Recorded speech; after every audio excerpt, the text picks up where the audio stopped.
Hello, everybody. Dr. Tim Albert here. I am the Chief Medical and Product Officer at Circle Cardiovascular, and thank you for joining our SCCT webinar. Today, we're going to be talking about advantages of a single imaging software platform for your entire cardiac service line. We have the pleasure of having Dr. Timothy Fairbairn and Dr. Michael Morris.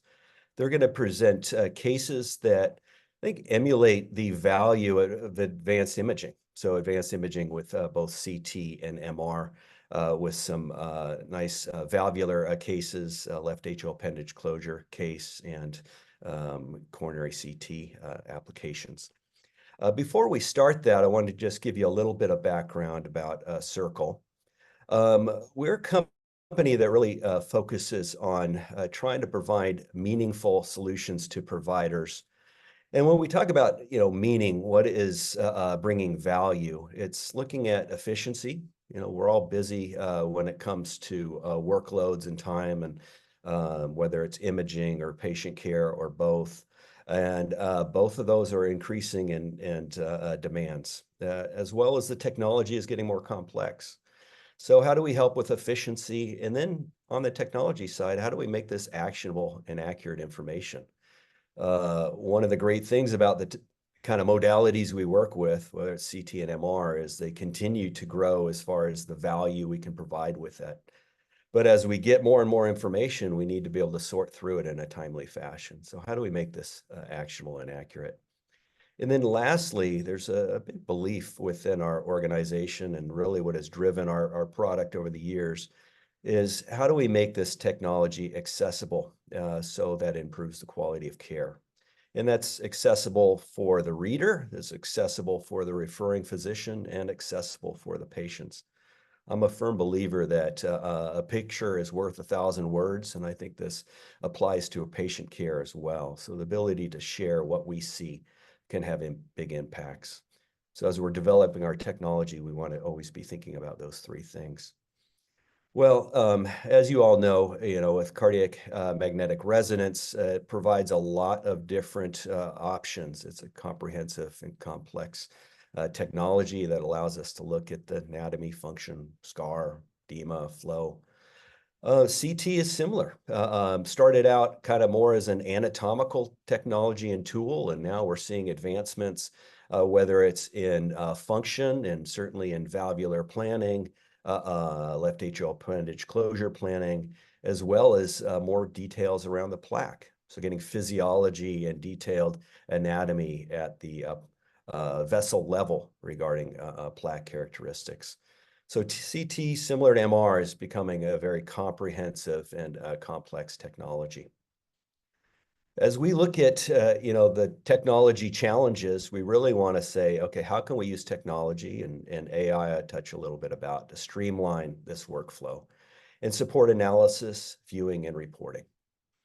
The goal when we look at our machine automation and machine learning is not just to be at the back end, but think about it from the user side. So that user interface you have, what we call the UI or the user experience, the UX.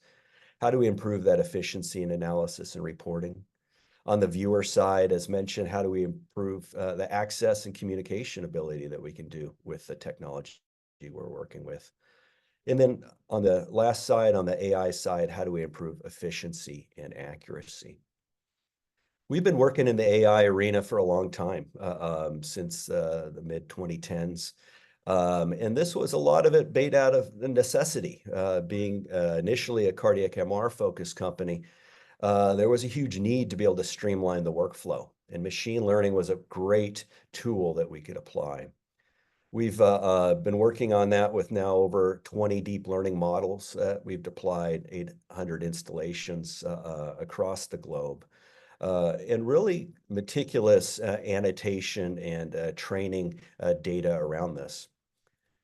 That's an area that I think is very important that everyone should look at when they're looking at an AI company. As AI is being developed, AI is generating AI. So the ability to develop those type of solutions is becoming easier and easier. The issue is, well, how is it validated? What kind of data are you using? Is this appropriate for my clinical patient? That's where I think there's a distinction in AI among companies. We've been, for years, as mentioned, working in that AI arena and really have been focusing on let's make sure that our data sets are accurate across pathologies. This is an example of work we did validating the AI algorithms for function and assessment in the cardiac MR arena, and just highlighting the different disease states, dilated cardiomyopathies, hypertrophs, hypertensive, healthy normals, ischemic heart disease, non-compaction, myocarditis. So it's important as you're looking at AI saying, how is this developed? How is this validated? What kind of evidence do you have behind it when you're really making decisions about what's the appropriate solution to bring to bear?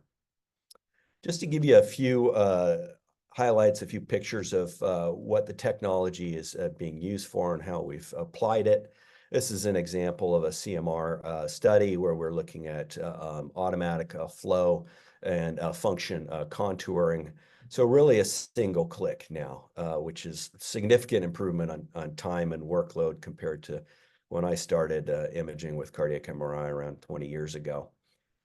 Also, the key, as mentioned, is those reports. So the ability to have customizable reports and to be able to highlight, all the work that the AI is generating and that you as a reader are evaluating. So the ability to show that in useful format. So here we have an example of a CMR report showing the values corrected for body surface area or height. And actually, with advanced reporting features, we have normal values that we can bring in as well. Similarly, when we have worked to tackle the coronary arena and cardiac CT, it's that focus on throughput.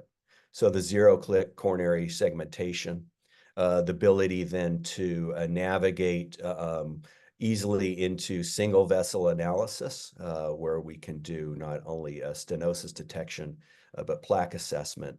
And then lastly, the Agatston score. And this is a product here with Agatston where we have server-side processing. So the Agatston scoring is happening before you even open up the scan. And I'll show you in a second the ability to do this remotely from the desktop on the web. Here's an example of a comprehensive report. Again, the idea that a report should just be more than just numbers, more than just letters on a page. Really, we want to be able to bring in the images. This is a value, again, for our referring doctors, a value for patients to be able to understand better what is being shared and shown. As we look at CT itself, we've been continuing to expand and excited about the AI work we've done for functional analysis of CT. So again, capitalizing on the power of a server. So right when you open up the scan, you have full segmentation of the left ventricle, right ventricle, epicardial, endocardial surfaces, the ability to characterize mass function and volumes, and navigate and use that and incorporate it into your report very easily. This is going to be coming out in our newest release in a few months. As mentioned, I've looked as well into the structural heart and have been working on that actually for a number of years, and we'll have some cases that are going to be shown to you today around aortic and mitral valve disease. Lastly, in closing, just want to highlight, the goal of really getting this information out beyond the workstation, the individual workstation, is the ability of sharing it with referring physicians, with patients in our web viewer. And this latest iteration, we've also incorporated the ability to do the reading and reporting off the web viewer. So here's an example of a calcium score that you could do anywhere that you could get into your hospital system. You can do it on any browser. Now, the ability to open up that calcium score that has been pre-processed, pre-labeled, you can edit it as needed and then go right over to your report here. In this case, we're adding the ethnicity data to the report. We would then go back, have now our Agatston score and risk prediction tables highlighting that can be then completed with ease, and I think hopefully with increased efficiency. So that's it for the introduction, and I'd now like to pivot over and introduce Dr. Timothy Fairbairn, who's going to be presenting some cases for us. Thanks for joining us, Tim, and I will go off my sharing and let you start to share. Thanks very much, Tim. So I'm going to share a case that is hopefully quite straightforward and something that you will be doing on a regular basis. So my name is Tim Fairbairn. I'm a cardiologist who practices in multimodality imaging, so echo, CT and MR in Liverpool in the United Kingdom. So this is hopefully demonstrating the advantages of a single platform in multimodality imaging. And as I said, it's a straightforward case, one that we saw in our TAVI MDT a few weeks ago. I've called it a Greek Odyssey, and that's because the patient who's a 65-year-old male, was admitted whilst on holiday in Greece with symptoms of breathlessness into hospital. He was actually an inpatient for 4 weeks, 2 weeks of which were in the intensive care unit. He was diagnosed at that time with severe aortic stenosis, a concomitant pneumonia, cholecystitis and osteomyelitis. He'd been given a lot of antibiotics as well.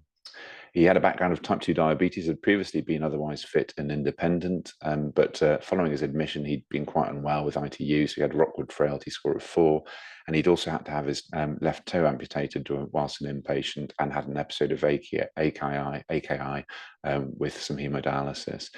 So after his self-discharge, he got his flight back home. He spent a few weeks recuperating at home, and then unfortunately was readmitted into his local hospital.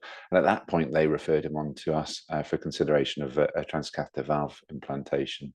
And I think an important point that we covered in the MDT was that this was also the son-in-law of our ACS coordinator, so a very important person.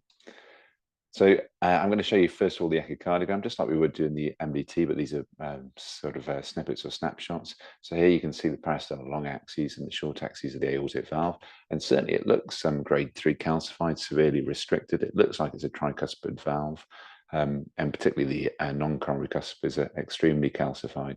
The other thing I think you'll notice is that the LV function appears to be mildly reduced, and he's got a dilated left atria. Here we have the views in the short axes and the full chamber views. And again, that confirms the views that we just saw before. The radial motion appears pretty good, but his longitudinal motion is significantly impaired. And there's evidence of significant concentric left ventricular hypertrophy with that left atrial dilatation. So here is velocities. His aortic peak velocity was 3.3 meters per second. Now, given his height was 167 centimeters, weight 75 kilos, which is quite normal for his size, his calculated aortic valve area on the continuity equation was 1 centimeter squared, so just within the severe range for body surface index of 0.57 centimeters squared per meter squared.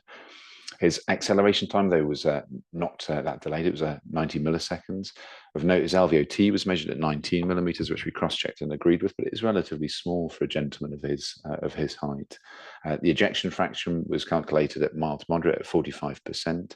So the conclusion was that this appeared to be visually severe aortic stenosis, but the measurements in terms of continuity equation were borderline, and there was a relatively small LVOT.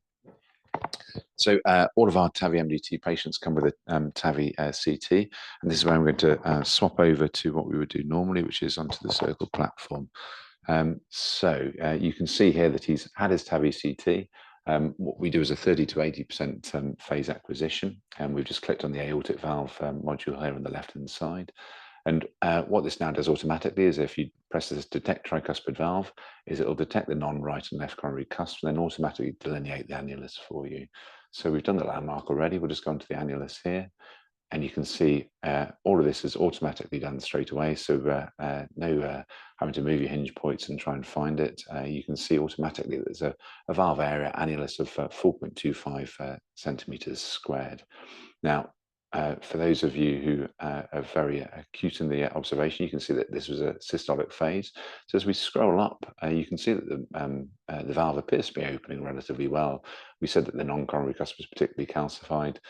Here, the right is actually opening quite well. And as you scroll up, we did a measurement of the aortic valve area, and the aortic valve area at this point was 1.4 centimeters squared. The other thing that we noted was the LVOT on CT was actually slightly larger than the echo measurement at 22 millimeters. And if we put that into the echo calculation, you suddenly get an aortic valve area, which is much closer to 1.2 centimeters squared than 1 centimeter squared. And the final thing that we noted in doing the analysis was that if we went to the coronary heights, you can see here on the top left-hand side that the left main stem is actually relatively low at 6 millimeters. So normally we'd be looking for anything greater than 10 to 11 millimeters. But unfortunately, this was relatively low, whereby the right coronary artery was quite a good height. So then I will exit just from here. Went on to look at the coronary artery. So I'm just going to launch the coronary artery module. As we're doing this live, this is where it all goes wrong, but that's what happens in an MDT. Hopefully not. Tim, well, you're loading that. Very interesting about, how you did planimetry on the valve. And one of the challenges is, the valve is a three-dimensional structure. And we think of it almost ballooning up. Is exactly what level should we be measuring? And are we always capturing at the right point? Any advice there or thoughts how you deal with that? Yeah, so I mean, the difficulty with the CT is the temporal resolution, I think, and ensuring that you're at the tips. But essentially, it's good alignment. You've just got to make sure, as you would anything, whether you're doing it on 3D TOE, on CMR planning, or on CT, making sure that you're in alignment and that you're at the tip of the cusps, which is what we did. I think in this case, it's particularly relevant. It's most relevant in things like the bicuspid valves where you see it wrong.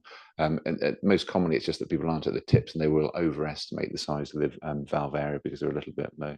Yeah.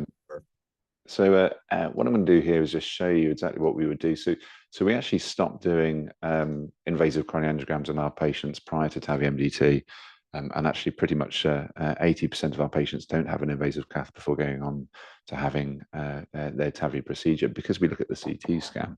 So I'm hoping you can see this, but in the short axis, you can see that the left main looked quite heavily calcified, and the calcium score for the coronary arteries was 1800 in actual fact. But you can see the left main had mild disease in terms of calcified disease, but as you come down into the LAD, it looks extremely heavily calcified in that mid vessel, going all the way down to the distal past two diagonals, which again are suboptimally filling, certainly proximally to with soft plaque disease. You can see that as we look at the right coronary artery as well, there's some heavily calcified plaque in the proximal vessel and also in the distal vessel here. And in the circumflex, which we'll come on to, it appears to peter out quite significantly after that first obtuse marginal branch, of which again is a large branch that you lose the caliber proximally. So straight away, we're getting slightly concerned about this. You can see that there's concentric left ventricle hypertrophy, as we mentioned before. I'm not going to open the functional module because that's just going to take too much time, but we can move on to the coronary analysis here on the MPR. So you've got a straightened MPR and a curved MPR for the right coronary artery here. But let's just click on the LAD. So this is where we were interested in. You can see in terms of the area of significant calcification where we were struggling with estimation of degree stenosis.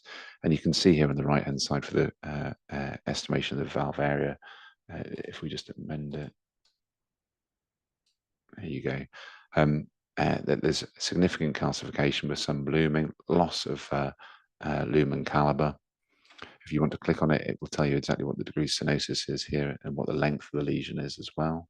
And if you wanted to, which I'm sure we can do, but in this case, it's going to be quite straightforward. There's a lot of calcified plaque, but you can do plaque analysis as well. Just click on the analysis tool here. And there we go. There's your plaque analysis, which is we click on the right-hand side. You can see there's a very high burden of plaque, 50%, 40 to 50%, with a very heavy calcified burden as well. Yeah. So one thing, Tim, could I just point out, because there was a question about the ability to adjust thresholds, and you can, as we can see here over on the right side where the plaque volume measurements are, right on the top level, there's a ability to adjust the Hounsfield units. Just here. Yep.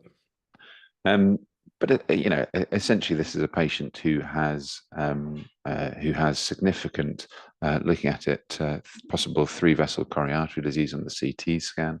Again, the proximal disease was slightly difficult to estimate, but I think it was estimated as mild to moderate range. But there was a question about this distal lesion here in the distal right, that it looked slightly more significant.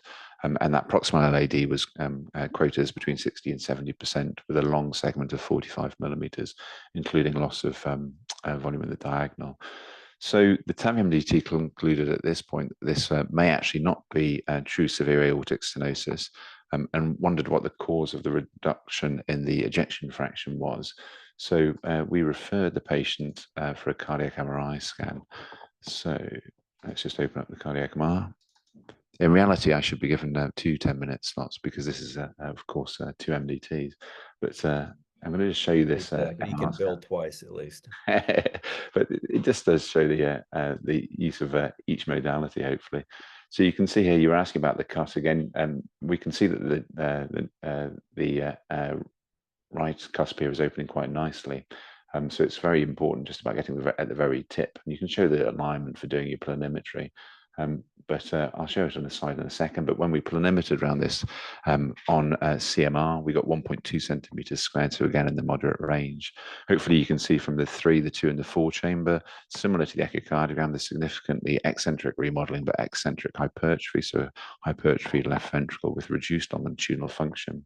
And if we look at the functional assessment on this, which we can just show here. There we go, automatically done, as was mentioned, with one click of a button. And if I come off that, you'll see that the ejection fraction was quoted as 43%, so very close to the 45%. And we actually did a stress MR in this patient because of the coronary disease, because of the calcium score of 1800. And of course, the report that said that there was at least moderate stenosis in the distal right and proximal to mid LAD. I'm not sure how well this conveys, hopefully relatively well, but these are both stressors, stress studies, so not a stress and a rest. But there's hypoperfusion, which is starting from the base and going to the apex, which appears almost circumferential in the base, in the mid as well, but particularly noticeable in the sort of anteroseptum, infraseptum, and inferior wall, and again in the inferior apical and septal walls. So this was reported as 12 out of 17 segments of myocardial ischemia. And let me just show you the final view, which is going to be the late GAD.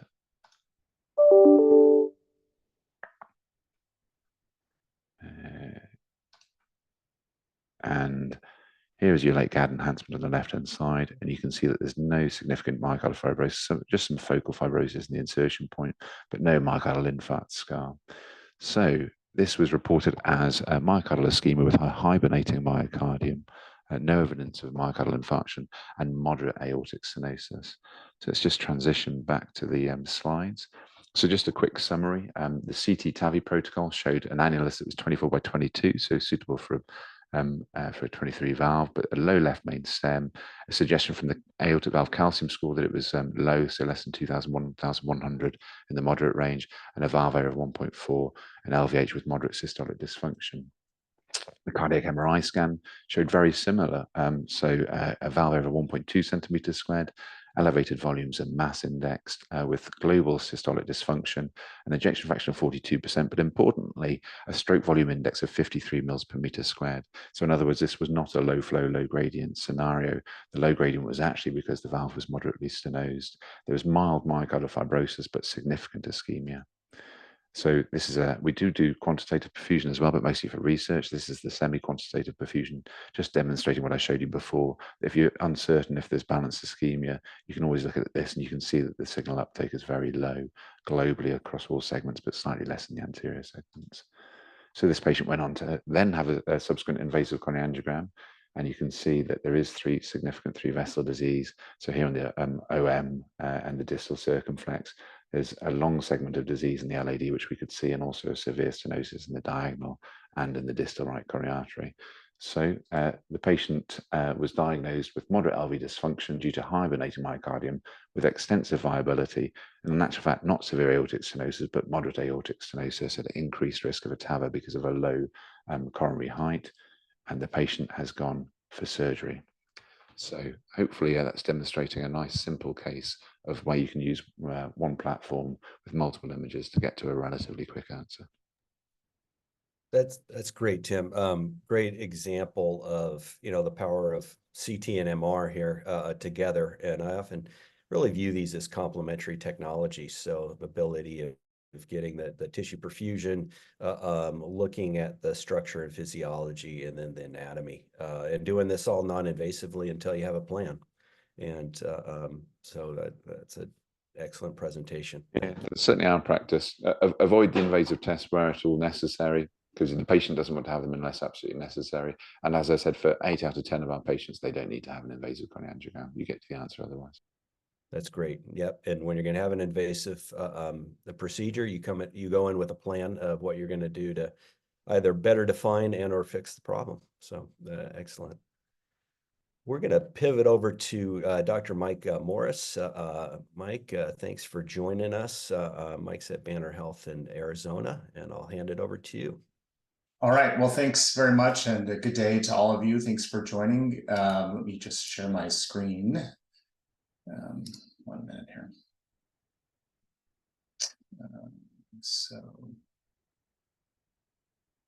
All right. Well, so yeah, thanks for the introduction. I'm Mike Morris. I'm a radiologist at Banner University Medical Center in Phoenix. And I guess my 2 disclosures here. Number one, I'm not nearly as good looking as Dr. Albert or Dr. Fairbairn, and my voice is not nearly as smooth as his, so I apologize in advance. You've been lulled into complacency by his excellent delivery and very nice cadence. So now you have to deal with me. It's all that dry air in Arizona, Mike. Exactly. All right. So I'm going to talk today about 2 cases, also highlighting the use of post-processing with CVI to help us work up a patient who's got severe mitral valvular disease, and then a different patient who was being worked up for a percutaneous left atrial appendage closure. So we'll get right into the first case, which is the mitral case. 76-year-old woman with stage 3 heart failure, diabetes, kidney disease, was quite symptomatic, and on echo, as you can see here, had severe mitral stenosis, calcific mitral stenosis with a gradient of 13. And because of this severe calcific MAC, she was declined for a surgical MVR and was referred to us for consideration of a transcatheter mitral closure, either through a research indication or an off-label use of the sapien in the mitral position, which is actually which she ended up having, and that's how I'm going to present this case to you. And so, as typical for all of our patients getting worked up for TMVR, they first get a multi-phase CT scan. And so the first step here in the mitral module, you can see, is I'm just going to figure out which phase I want to analyze, and you can analyze in end systole and diastole, mid systole, but for the purpose of this presentation, I'm going to do it in end systole, which for her was at 30% of the R to R, as you can see here as I'm going through it, and that's where I've settled out, and I'm just marking now the annular plane here with this dot, and then the next step is to define the annulus, which you're going to see here.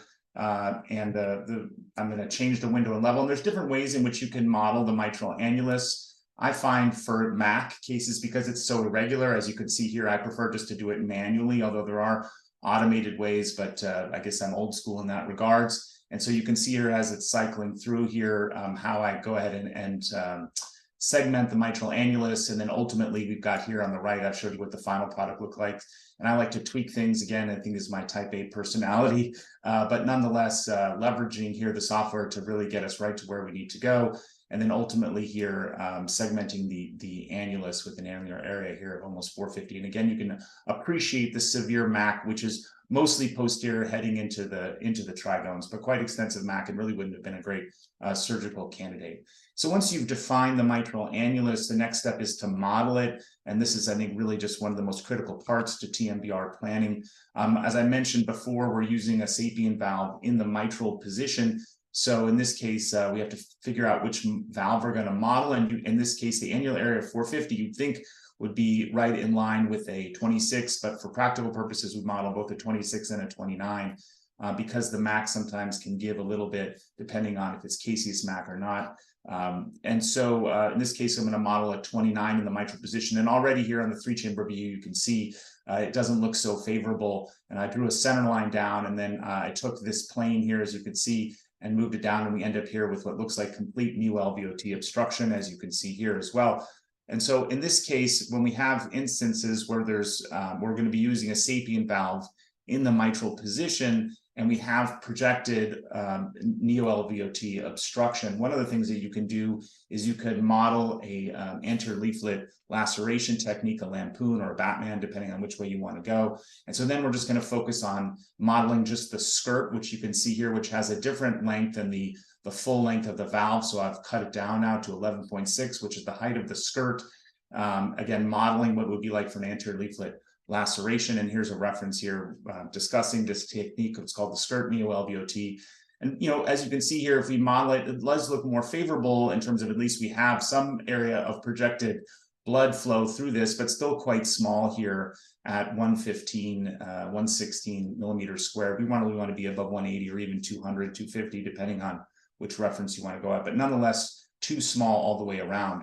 So when we have instances where even the skirt neo-LVOT is going to be projected to be too small, then we start thinking about instances of septal modification, and you can model that also on our dynamic data set. In this case, now moving from the systolic phase to the diastolic phase. And here I just go short axis down the ventricle, as you can see here, picking the point here where the basal septum, where that bulge is, and then measuring just very simply the length of the anterior basal septum, anticipating potentially this patient could get septal modification via alcohol septal ablation.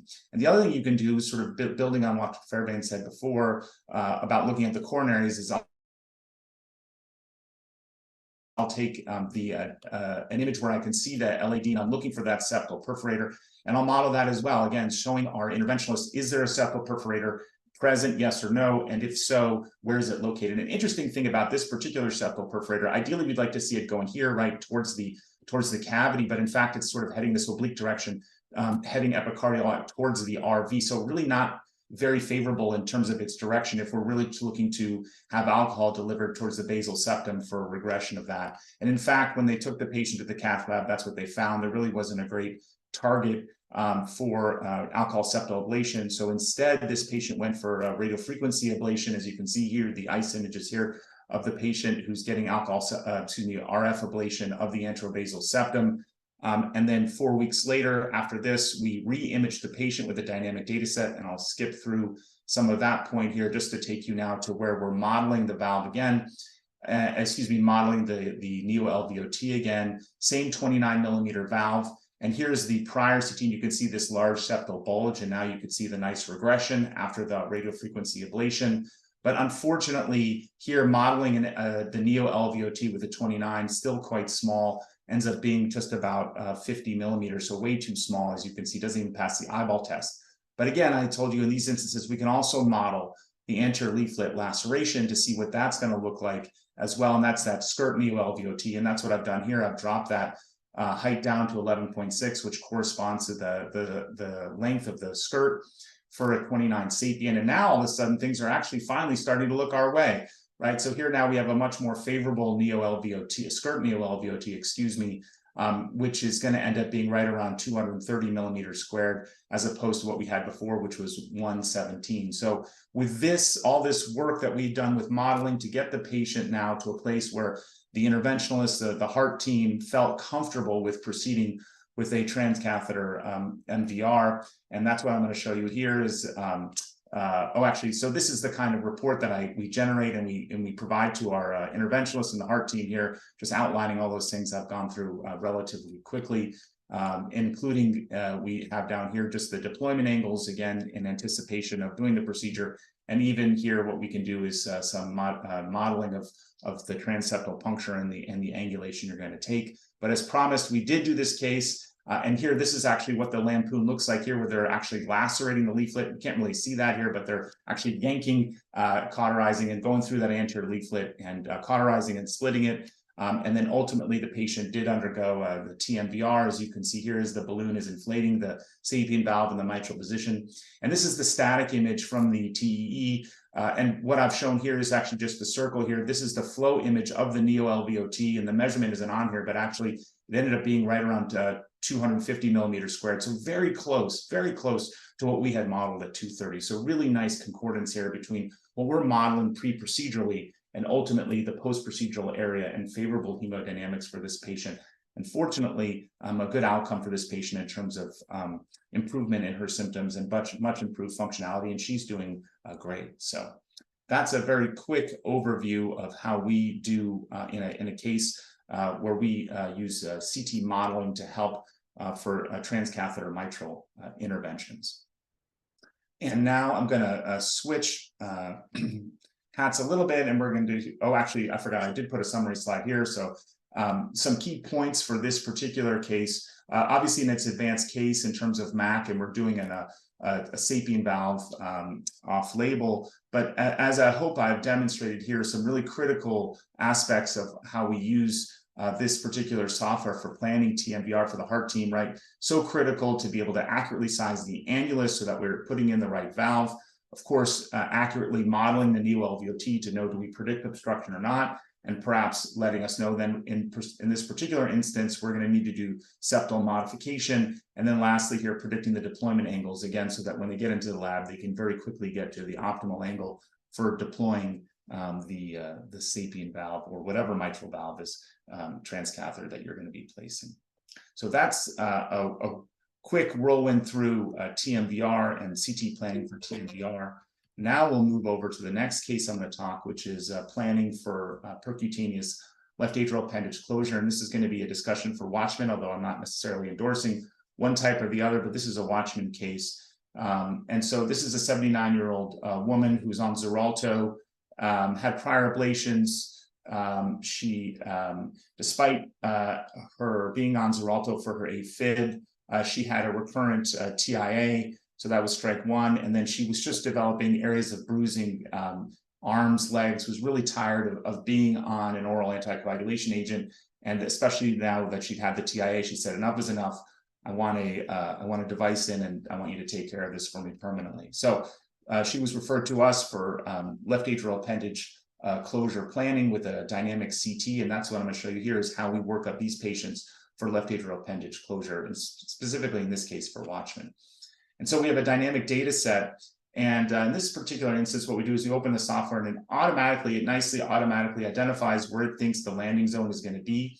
What I like to do, first of all, is cine through the data set here to figure out at which particular phase of the cycle the annulus or the landing zone is the largest, which in this particular instance happened to be about 30% of her R to R. And then again, I've already revealed to you my sort of type A weakness here, that I will usually modify things a little bit as I see fit. So I thought we were catching a little bit of the left atrial appendage there. So I pulled it down to what I thought was more representative of the landing zone. And nicely, you can see already the key thing here is we see what our landing zone is with really minimal effort.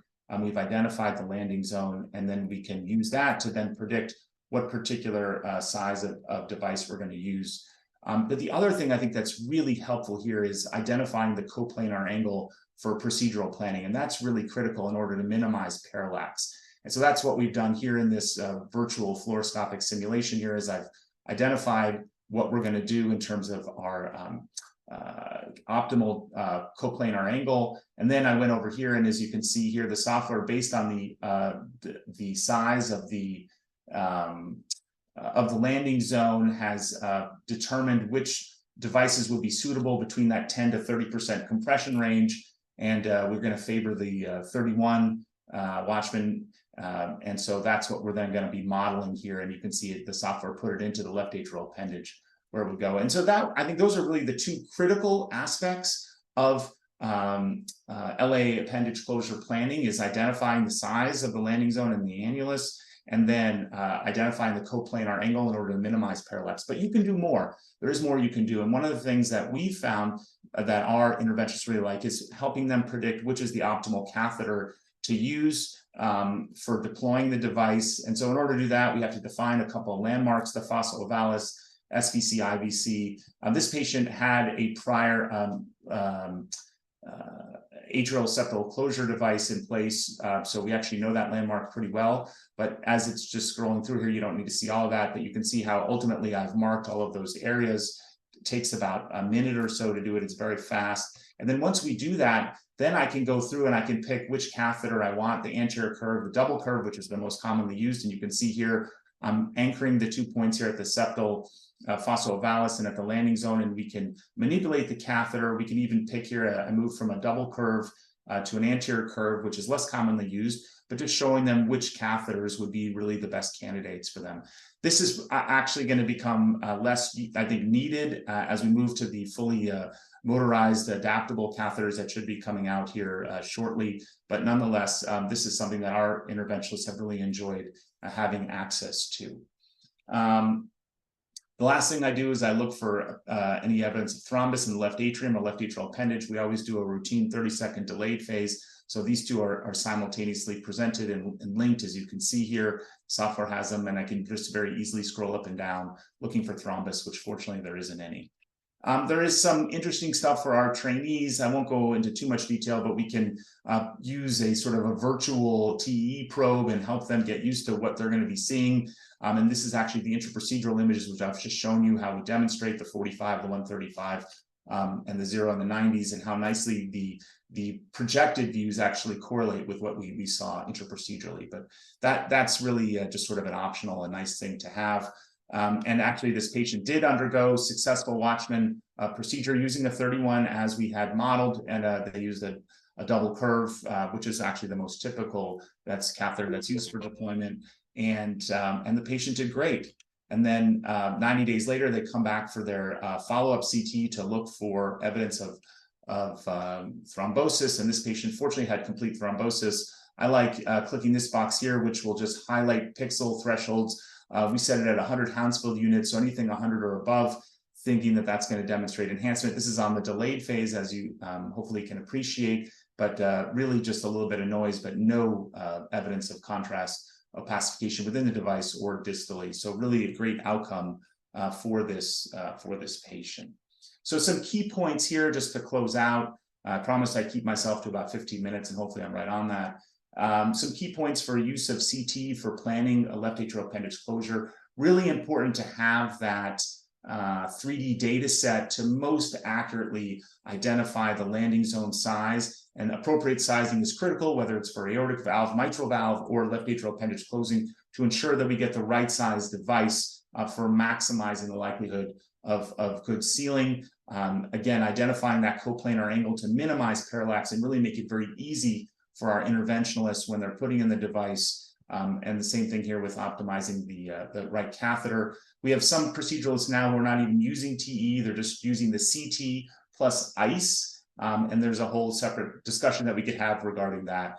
And as you may be aware, but CT is certainly more sensitive for detecting patency of the left atrial appendage after you've deployed it when you're doing your 90-day check than TE.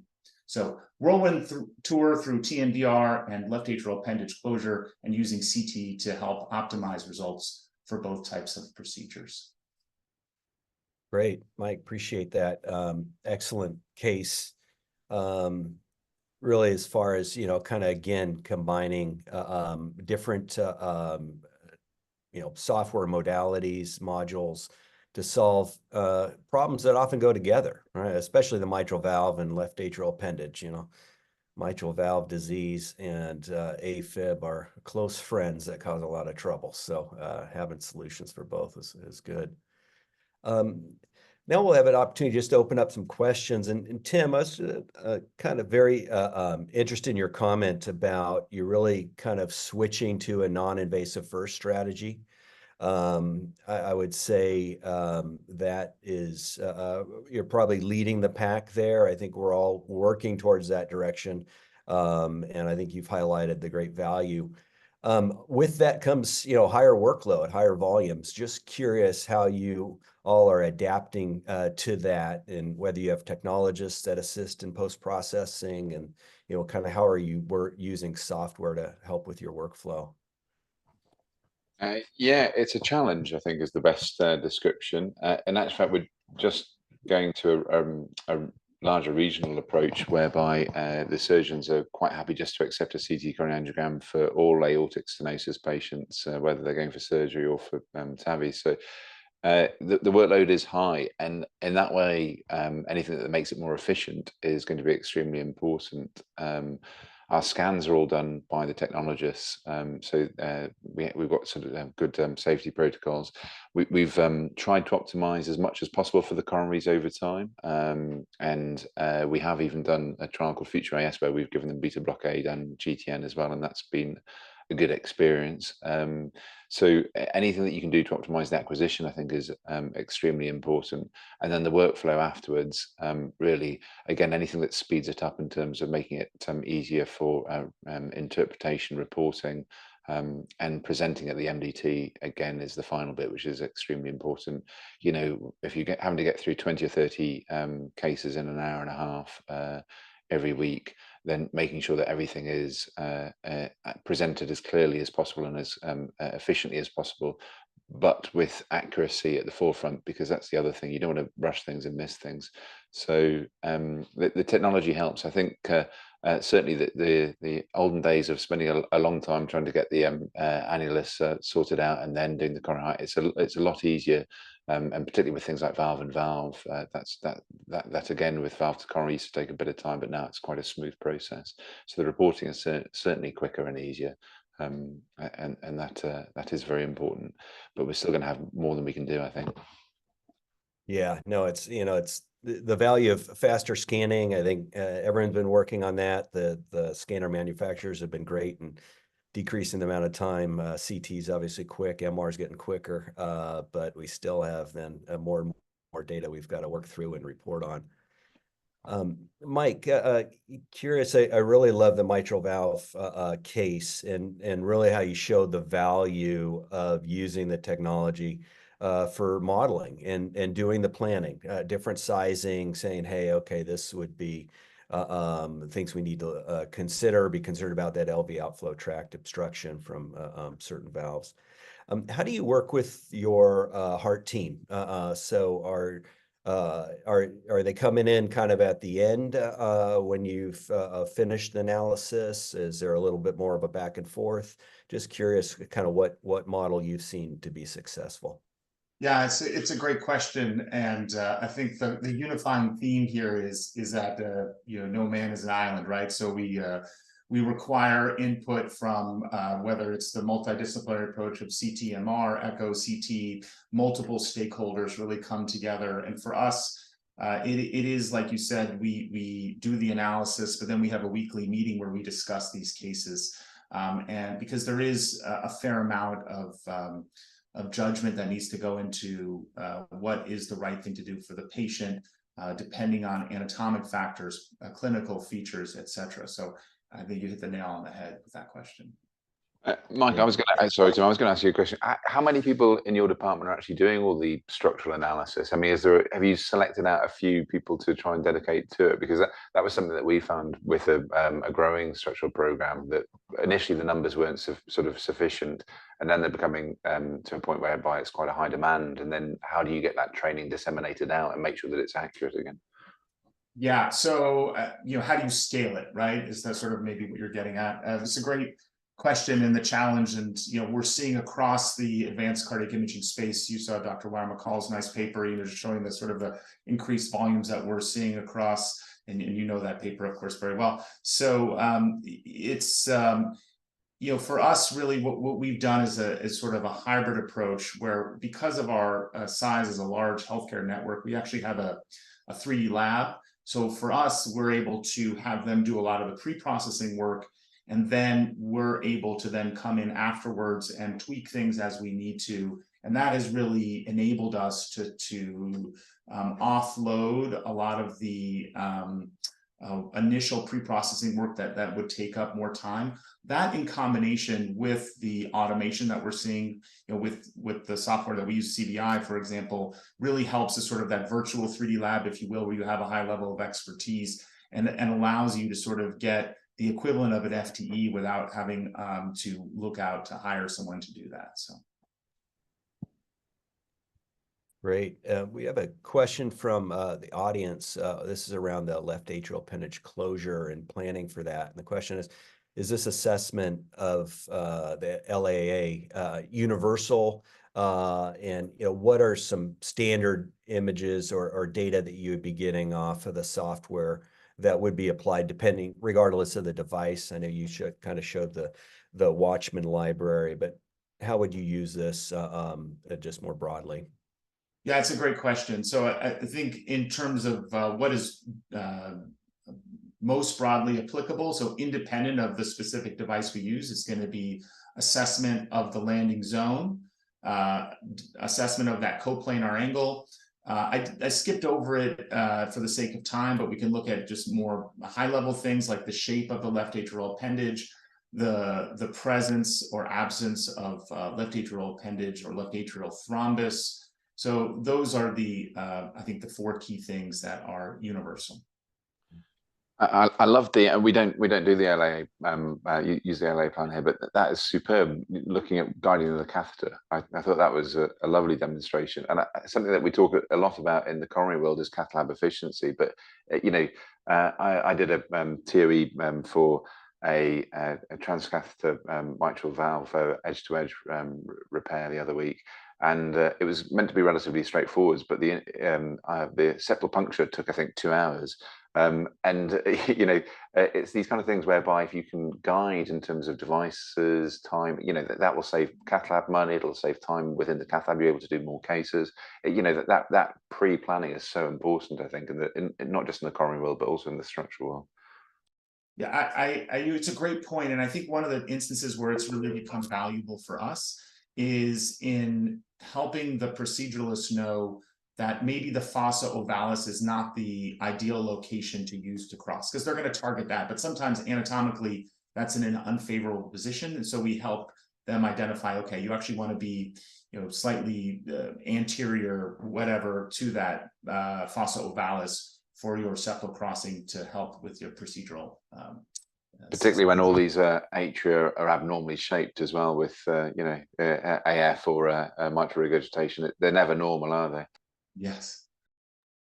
Yeah, and I mean, that's a great discussion, and just the ability of using this technology to be creative, right? I mean, how do I solve these problems when the heart is in different places, different shapes, different issues, and what do I have in the toolbox that I can pull down to help guide that?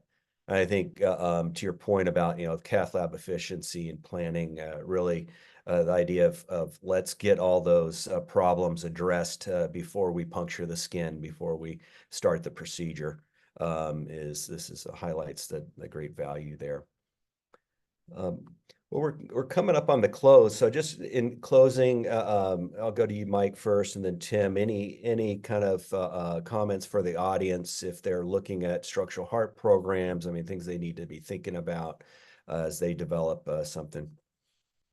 Yeah, thanks for that. I think 2 things come top of mind. You know, it's hard whenever you're considering starting up something new. So number 1, just a plug for the SCCT. You know, we've got a lot of great resources there to help with that. And then number 2, I hope that you see the value that we've demonstrated, or at least that the 2 of us here have demonstrated, in terms of using post-processing software over and above what you might have to really help with procedural planning and to drive procedural success. Great.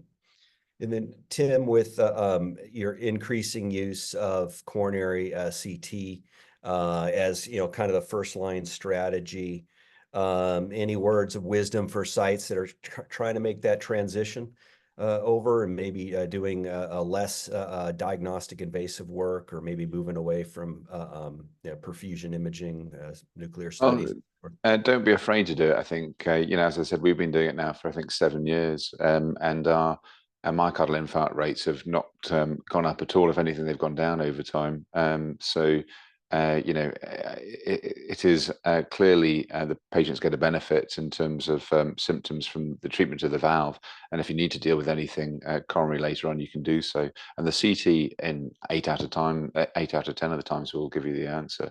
And even where it doesn't necessarily give the answer, such as the case I showed, it actually does give you the answer, because it shows you that there is significant coronary artery disease and it's pointing you in another direction. So this patient's problem wasn't in actual fact his valve, which is what it had been presumed to be. So I think just echoing what Mike has said, I think experience is extremely important. Never be afraid to phone a friend, get a second opinion, particularly when you're starting out, and being able to utilize the tools that you have available, I think, is incredibly important, and making sure that that you're skilled in doing so. Then that really does make life a lot easier and helps you get to the right solution in the end for the patient. Well, great. Well, I thank both of you, and I just love to see these cases that confirmed I made the right choice when I decided to go into cardiology and advanced imaging. You know, But you're the folks, biased. exactly. But it's fine. Most Um, people on the call will be biased to some point anyway. So we're preaching to the converted, I suspect. Yeah, no, exactly. Just where the directions field the field has gone for advanced cardiac imagers is really very cool, and both of you are showing it how you use it day to day, and appreciate that. Appreciate everyone taking the time to join us today. And as Dr. Morris mentioned, SCCT is a great resource for continued education and growth. So please take advantage of that resource and opportunities. So thank you again. We'll conclude. Thank you.